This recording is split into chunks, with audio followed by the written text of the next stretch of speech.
and to talk about something that's been happening in Davos this week, which is the WEF, or the World Economic Forum meeting. And for those listeners who aren't aware of this organisation, it's a kind of group of elite leaders of countries and other areas that come together to talk about how they're going to carve up our future, basically. And I wasn't going to mention it because it's nothing to do with us, really. It's a bunch of people we don't know, don't understand, getting together, flying in private jets and being pompous. But there was a particular guest who I liked this at the WEF, a guy called, I'll get his pronunciation right, Javier Milei, who is the new president of Argentina. And he made a very long speech, and I sent you that speech. And the one I sent you had actually been dubbed with AI in his actual voice in English, because he actually spoke in Spanish, obviously. Oh, that was clever. I didn't realise that. Sorry, I didn't meant to tell you. Yeah, so it's actually his voice, but artificial intelligence has changed it to English, and it's got his intonation. Very clever. So he made this speech. I'm going to read a little bit out first, if you don't mind, and then I just ask about your opinion on this, because I think there's a great truth here which nobody's really been talking about, and he, as a leader of a country, a big country, has actually said it. So apologies to the listeners that I'm going to read from a piece of paper. So this is the beginning of his speech. So what he said is, today, states don't need to directly control the means of production to control every aspect of the lives of individuals.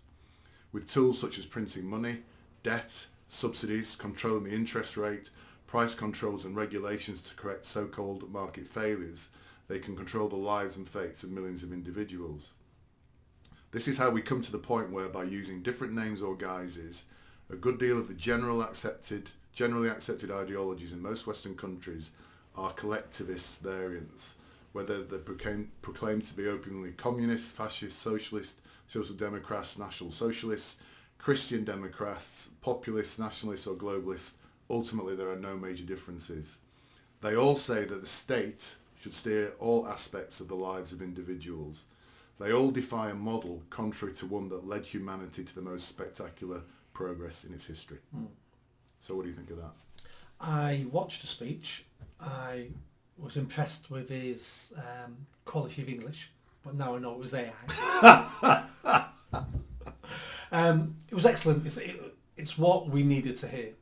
Here's a man who could easily now be tempted by the WEF, who could be one of the elite, who could start feathering his own nest, who could start doing what everyone else seems to be doing. But he stood up in front of them and basically said to everybody in that conference in the world, I'm not one of you. Yeah. I'm here for the people. I hope that was what he was trying to get across. And when you listen to his history lesson of capitalism and how we've got most of the world out of poverty and nearly all the world out of abject poverty, and it's about fair trade. It's about that principle of capitalism, which is, if I've got something you want, I'm willing to sell that to you or trade that for you. And if what I've got is rubbish, you can go next door and buy what I've got, but better, next door at a cheaper price. And that's what's driven us to this society we have at the moment, but we're at risk of losing because the cancer of socialism is creeping back into everything. It's never gone away. I've got a bit of a theory about this, which I've wrote in one of my books. The reason why socialism will not die, and I believe it's imprinted on our DNA. That's why it always looked like a great option. And the reason why it's imprinted is because we are social creatures, and we're designed to live in tribes, and we're designed to live in family-orientated tribes where everyone's related to each other. So when I want to share my food with you, or my cousin next door has managed to bring down a buffalo and we share everything. We did that because we had the same genes, and our genes always want to prioritise people with the same genes as us because it's all about that gene promotion. But we also knew when we shared his buffalo, a month's time, when I'm lucky in the hunt and I bring down a stag, he knows he shares that because we're all one community living in one little village or hamlet. But this is where socialism goes wrong. When you extend the size of the tribe, socialism fails. Once you don't know, as the leader, everyone's name in your society, you don't care about them as much because they're now not someone. It's now someone you've never met, never going to meet. You don't even know their name, their family. And when you're in that tribe, that huge tribe, and you don't know who your leader is, then suspicion starts to grow about fraud, about them feathering their own nest. Socialism only works on a micro scale, not a macro scale. So then how does society work? How does a country like the UK work if we can only really work effectively in very small groups? We do have countries like the UK that do work. Are you saying countries that work in the context of growth and the tribal thing are ones that have... That's only socialism. Socialism, yes. Only works in those tribes. Correct. Every other time of socialism has always led to failure, yes. hunger, starvation, and oppression. So when you try to extend socialism to a much larger, it doesn't work. However, countries that do work basically work well with capitalism is kind of what you're saying, I guess. And that's what his history lesson was telling us. Yes. Looking at the stats, looking at growth, looking at poverty, looking at starvation, looking at freedom. Yeah. You know, the best countries in the world with the, you know, the highest longevity of life, highest standard of living, are all the freest countries. Yes. When you look at the poorest countries in the world and the shortest lifespan and look at everything else, they're always the most oppressive societies on earth. And we've got documentation now for 200-300 years showing this all the time. Yeah. But yet we won't listen to it because deep down inside, when we see the socialist policies, we go, that's fair, because it's built in our DNA. No, and the concept does feel fair, and I think he mentions that in the speech. He says, with the best of intentions, people have been doing this. But what do you think about his idea, which kind of shocked me a bit, which is that he's basically saying most of the countries that we live in, including the UK, are already a form of collectivist society, already are a form of socialist society. That's what he's saying. I mean, do you think we're actually living in effectively a form of a socialist society in the UK at the moment? Oh, a very weak version, yes. Yeah. And it's been getting more like that throughout my lifetime. Yeah. You know, let's look at the welfare state. That's what the welfare state is. Yeah. That's what the NHS is. And none of these things work well. Yeah. And they're all failing. Yeah. Why? Socialist ideas. Yeah. That doesn't mean I don't want people not to get hospital treatments. That doesn't mean I want someone who loses their job and ends up on the street. You know, that's people jump from that to that straight away. Yeah. We used to have a welfare system in this country. It was called your family, and your family would hold you to account, and you would do favours for your family would do favours for you when you fell on hard times. That was the welfare state. Yeah. But then we let government take over that, and you look at our NHS. We had a sort of NHS before the NHS. They were local hospitals. They were charity-run hospitals. We had that treatment then. I'm not saying if it worked any better than now. I've not done the research, but we had that then. People, especially socialists, come up with an idea, implement an idea, and then say before that idea there was nothing. There was things there. Yeah. And they were working to a certain extent. But our country is more socialist now than it's ever been. Yeah. And it's more unhappy. Yeah. It's more uneven. More people have antidepressants. More people are killing themselves. And it's like, well, where's this utopia? Yeah. And the point he's making is we're very controlled, aren't we? Money, debt, subsidies, interest rates, price controls. And there's further things now in terms of that control. The things we're seeing around climate change, O2 levels, electric cars, power, all those things, more and more being brought under control. And I'm going to talk about that later today, about the nanny state that we're existing in now, basically. But until I read this, I didn't really understand what he was. So what he's basically saying is Argentina was probably 50 years ago, maybe like the UK is now, or maybe like America is now, and they embraced this collectivism, and it's destroyed their country basically, which is why he got elected, because he's a populist, and now he's going to the WEF and saying, watch out guys, because if you don't change something, this is going to happen to you. The core of the WEF for me basically is, I'm successful, I'm a leader, or I'm a billionaire, I know better than you. If I'm in charge, you'll all have better lives. Because look at me. Now those people did do well for themselves, but that doesn't mean they understand anything else. That doesn't mean they understand human nature or what they feel is important isn't necessarily what everybody else feels important. Yeah. So, they're very money orientated, and how you control people is by controlling people. And I saw this in the council at very, very low level.